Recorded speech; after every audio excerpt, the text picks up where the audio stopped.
Some of the four horsemen of the apocalypse are riding across Europe right now.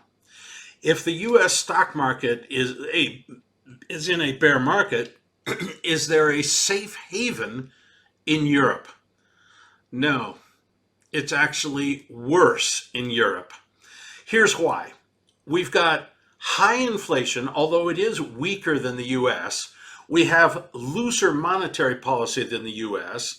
A war is on the doorstep of Europe. It's actually in Eastern Europe. And we have insane energy policies. Now let's take a closer look at these. Inflation is not as high as it is in the US, but it is accelerating sharply.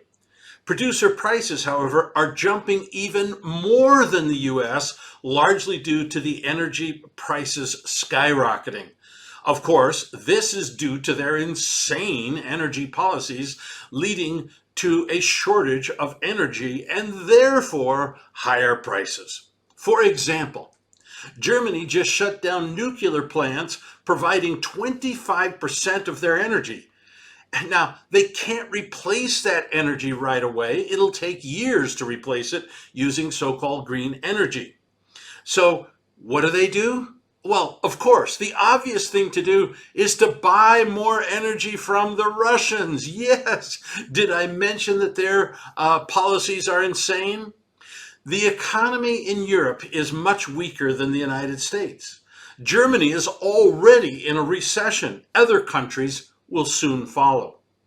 At the same time, debt in many European countries is much higher than the US, so the European Central Bank will keep their monetary policy looser than the Fed in the US.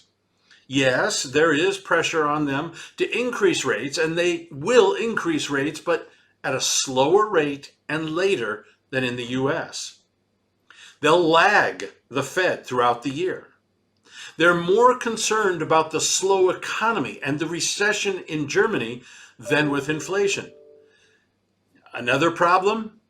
There is a geopolitical risk from the war. We're seeing millions of people escaping Ukraine and moving to other parts of Europe. The war has both a geoeconomic and geopolitical effect. Economically, the rest of Europe will have to allocate resources to supporting these people so they can survive. Well, how long are they going to stay in the country? When will they go back to Ukraine? That is a huge unknown. Also, trade is disrupted massively, leading to greater inefficiencies in the economy, thus leading to a slower economy. And there is the small but existing risk of a wider war expanding throughout Europe. And you can imagine what those problems will be if that happens. So the question really is, how do we make money from all this? I think that the two best ways to make money on this are, one, short the EFA ETF, that's ticker symbol EFA, and short individual stocks like Deutsche Bank, ticker symbol DB. Unfortunately, there is no inverse ETF for European stocks, so people with retirement funds will have a problem. This global recession will hit Europe hard due to the extra pressure of the war. And I actually look to make more money shorting Euro stocks than shorting US stocks. And of course, if you want to see exactly which stocks that I'm shorting, well, you have to look at the description below. Talk to you later.